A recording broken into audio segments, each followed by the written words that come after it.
that first lap, you seem pretty content just to stay within the bunch and stay within your... Well, the thing was, I had... Okay, I had 150 lost in the swim, so I closed that gap, and I didn't really feel like going past the group. I think they were with 3 of them, and I came back with Eneko got dropped, I thought, and we came back together at the end.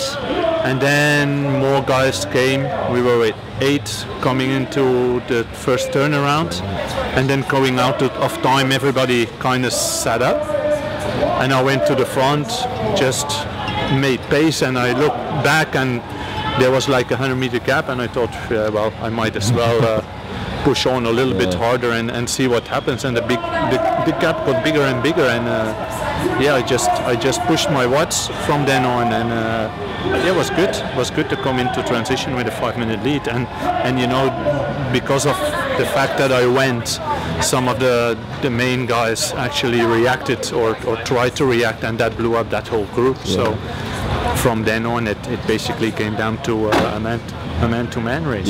Sure. Which is really fair at the end. Were you surprised when you got off with 5-minute lead, given the stature of guys like Eneko and Crowley, and the way that, particularly after that, the way that first lap transpired? Surprised. Well, when they came to me the first time with the split, just before the tunnel going out, I think I had 2 minutes.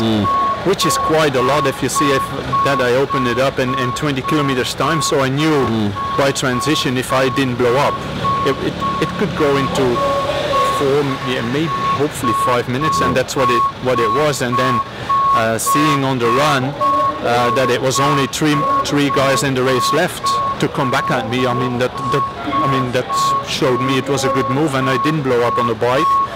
And I controlled the marathon until, he passed me at 35, but I only blew up at 38, 39. So, and only one guy caught me. So, I'm really happy.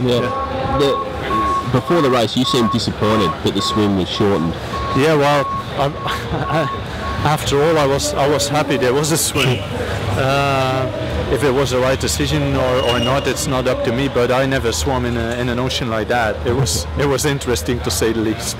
And on the run, Eneko, you're hearing from behind that Eneko is coming. What's going through your mind at that stage? Not much. I knew they were going to come. You know.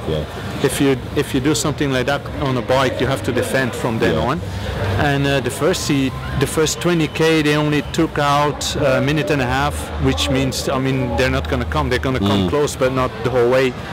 And I kept putting exact same kilometer splits, like for 25k's, and then I slowed down maybe 5 seconds per k. And at that exact moment, Eneko must have started speeding up. He ran away from Crowley. And then the splits came down fast, and then I still believed, okay, it might come down to the last kilometer, but he kept speeding up, and I was doing I started at 3:55 4-minute pace, and then at that moment I was doing 4:05.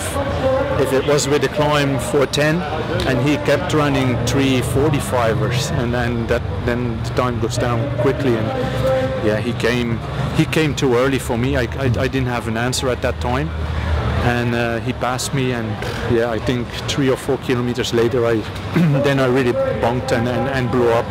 But then I was already here at the bout, so it didn't really matter anymore. And second place was safe. So How does this course race? How does it rate, do you think, for you, this Melbourne course? Well, it's not my course, but with the circumstances, it turned into my course. So interesting, good, happy. Well, thank you so much for talking to us at firstoffthebike.com. Okay, thank you.